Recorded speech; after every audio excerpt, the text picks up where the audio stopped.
अपनी रिपोर्ट में सीपीसीबी ने कहा है, और ये हम आपको ग्राफिक्स के जरिए समझाने की कोशिश करेंगे। देखिए, ये पानी नहाने लायक नहीं है, ये कहना है गंगा यमुना की पानी प्रदूषित हो चुकी है, सीपीसीबी की रिपोर्ट है। और फीकल कॉलीफॉर्म की मात्रा काफी ज्यादा है, इस तरीके से रिपोर्ट सामने आए हैं। और फीकल कॉलीफॉर्म यानी कि अपशिष्ट जल का लेवल जो है यहाँ पे काफी ज्यादा बढ़ चुका है, स्नान के लिए गुणवत्ता के अनुरूप नहीं है।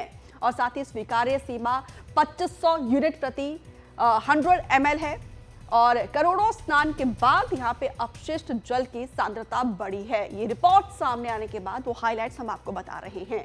और साथ ही यहाँ पे देखिए किस तरीके से इस रिपोर्ट आने के बाद से अब सियासत भी शुरू हो गई है। तो वहीं इसी को लेकर यूपी के मुख्यमंत्री योगी आदित्यनाथ ने इस रिपोर्ट को खारिज कर दिया। उन्होंने विधानसभा में के पटल पर बोलते हुए दावा किया है कि यूपी प्रदूषण कंट्रोल नियंत्रण बोर्ड लगातार सैंपल ले रहा है, ये योगी आदित्यनाथ की तरफ से कहा गया है।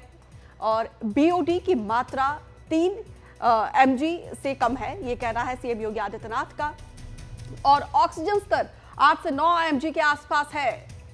देखिए, इस रिपोर्ट को खारिज करते हुए सीएम योगी आदित्यनाथ का कहना है कि कॉलीफॉर्म बैक्टीरिया 100 ml में 2500 से कम होना चाहिए। बाकायदा फैक्ट्स के साथ उन्होंने इस बात का जिक्र किया है। 12, 16, 20, 25, 30 जनवरी को सैंपल की जांच की गई है, उसके रिपोर्ट में सामने आए हैं। और 5, 10, 13 फरवरी को सैंपल की जांच ली गई है। और साथ ही देखिए, जांच में सैंपल मानकों के मुताबिक पाए गए हैं, पूरी तरीके से जो पैरामीटर है उसमें खरे पाए गए हैं। संगम में पानी को शुद्ध करने के बाद ही छोड़ा जा रहा है, पूरा ख्याल रखा जा रहा है। और संगम और आसपास के पाइपलाइन गंगा में नहीं गिर रहे हैं, ये योगी आदित्यनाथ का कहना है। और संगम का पानी नहाने और आचमन के भी लायक है। और कुछ लोग महाकुंभ को बदनाम करने में जुटे हुए हैं। साथ ही यहाँ पे देखिए पलटवार भी किया है कि कुछ लोग महाकुंभ को बदनाम करने में जुटे हुए हैं, लेकिन हम लोग लगातार मॉनिटरिंग कर रहे हैं, सैंपल ले रहे हैं। और उधर सीपीसीबी की इस रिपोर्ट पर सवाल उठाते हुए टीईआरआई के स्कूल ऑफ एडवांस स्टडीज के प्रोफेसर चंद्र कुमार सिंह ने क्या कहा है इस रिपोर्ट में कि कई पैरामीटर उपलब्ध नहीं है। जहां तक सीपीसीबी की रिपोर्ट है, उसमें रिपोर्ट में काफी कुछ पैरामीटर्स ऐसे हैं जो दिखाए या बताए नहीं गए हैं। हो सकता है उनकी रिपोर्ट में हो, लेकिन जो हम लोगों को अभी तक जो रिपोर्ट अवेलेबल है उसमें वो सारे पैरामीटर्स नहीं हैं जो सीधे सीधे ये इंडिकेट करें ये सारा जो भी फीकल कोलिफॉर्म आ रहा है वो मतलब ह्यूमन एक्सक्रीटा या वेस्ट की वजह से आ रहा है। तो इसलिए अगर वो रिपोर्ट शायद पूरी तरह से जब सामने आएगी तो उस पर बोल पाना, सही ढंग से बोल पाना उचित होगा। तो वहीं जेएनयू के स्कूल ऑफ एनवायरमेंटल साइंस के असिस्टेंट प्रोफेसर अमित शर्मा का कहना है कि इस तरीके की रिपोर्ट के लिए हमें और सैंपल की जरूरत है।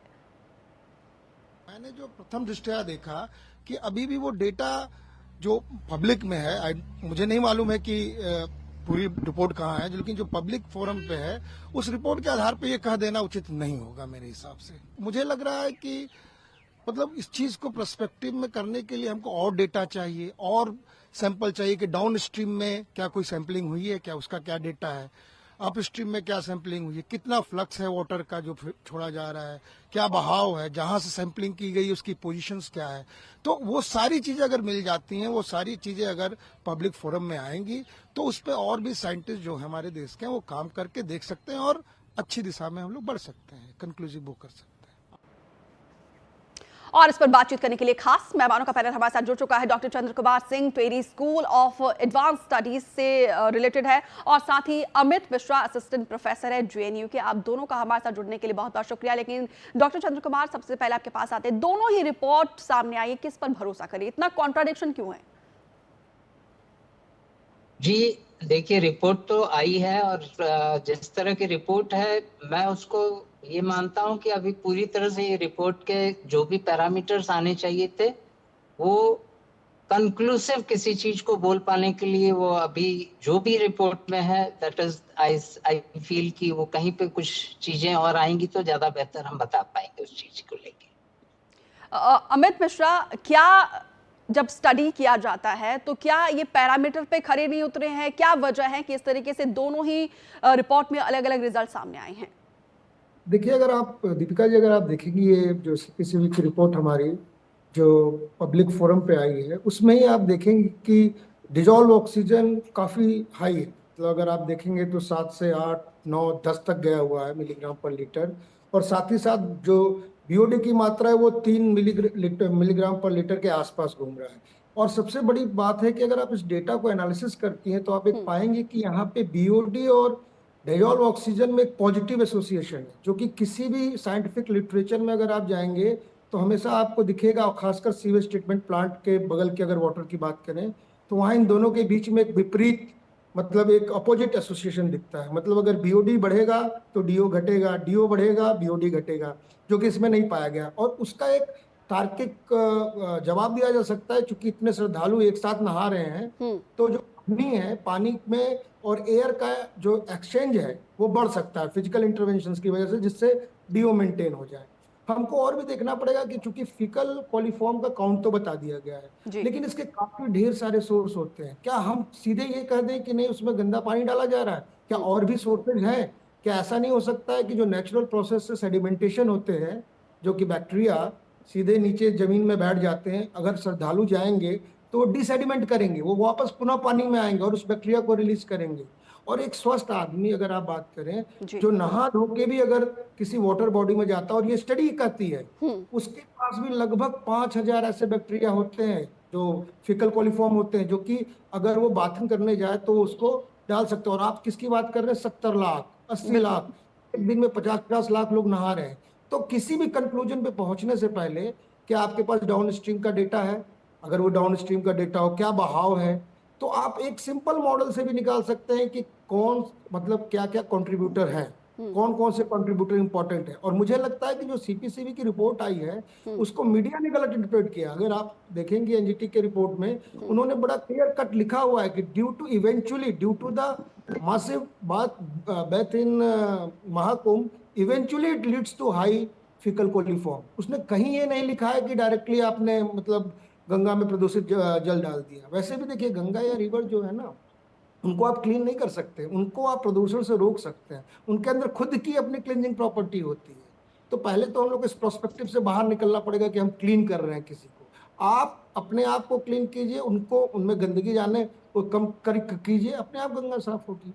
तो मेरा अभी भी ये विचार है कि अभी भी जो डेटा पब्लिक फोरम पे है वो इनकंक्लूसिव है इस चीज को कहने की कि ये इसके कारण हो रहा है, और उस पर और स्टडी की जरूरत है। डॉक्टर चंद्र, किस बेस पर इस रिपोर्ट को जांच किया जाता है? क्योंकि देखिए अगर हम एक सामान्य नदी में भी जाते हैं तो थोड़ा बहुत इन्फेक्शन तो हो ही जाता है, और यहाँ पे तो रोज जो है लाखों करोड़ों श्रद्धालु यहाँ पे आस्था की डुबकी लगा रहे हैं। क्या ऐसी रिपोर्ट कोई सामने आई है जिससे लोग बीमार हुए, उन्होंने शिकायत की हुई?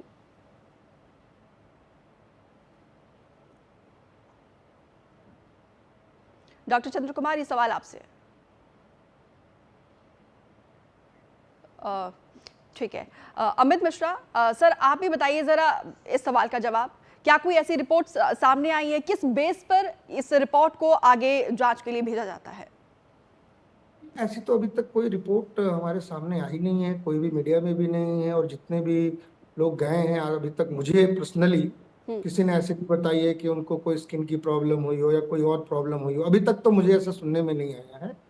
और ऐसी रिपोर्ट को आगे भेजने का मतलब, देखिए जो रिवर है आपको मॉनिटरिंग करनी है, मॉनिटरिंग के बड़े प्रोसीजर्स होते हैं, उनको प्रोसीजर को फॉलो करना है। जो मीडिया में रिपोर्ट आई है उसमें ये नहीं बताया गया है कि दिन के किस समय में हमने ये सैंपलिंग की है, क्योंकि आप देखेंगे कि सुबह से लेकर शाम तक ये सारे पैरामीटर चेंज होते हैं। There are numerous natural factors, environmental factor, जो कि आपके डिजॉल्व ऑक्सीजन को बढ़ा सकते हैं, घटा सकते हैं, बीओडी को घटा सकते हैं, बढ़ा सकते हैं, इवन आपके फीकल कोलिफॉर्म की संख्या को बढ़ा सकते हैं, घटा सकते हैं। तो ऐसा किस समय पे है? क्या सैंपलिंग वहीं की गई है जहां पे श्रद्धालु नहा रहे थे, या मेन स्ट्रीम में जाके की गई है? क्या उनके डिस्टेंसेस रहे कितने? तो जब तक आप पूरी चीजों को लाएंगे नहीं, उसकी एक पूरी अच्छे से एनालिसिस नहीं करेंगे, और कंक्लूजन दे देना इतना जल्दीबाजी होगी मेरे हिसाब से। बिल्कुल बिल्कुल, बहुत बहुत शुक्रिया सर आप दोनों का हमारे साथ जुड़ने के लिए, अमित मिश्रा और डॉक्टर चंद्र कुमार सिंह। और फिलहाल यहाँ पर देखिए इस रिपोर्ट के सामने आने के बाद सीएम योगी आदित्यनाथ ने बाकायदा फैक्ट्स के साथ विधानसभा के पटल पर इन आरोपों को खारिज कर दिया है।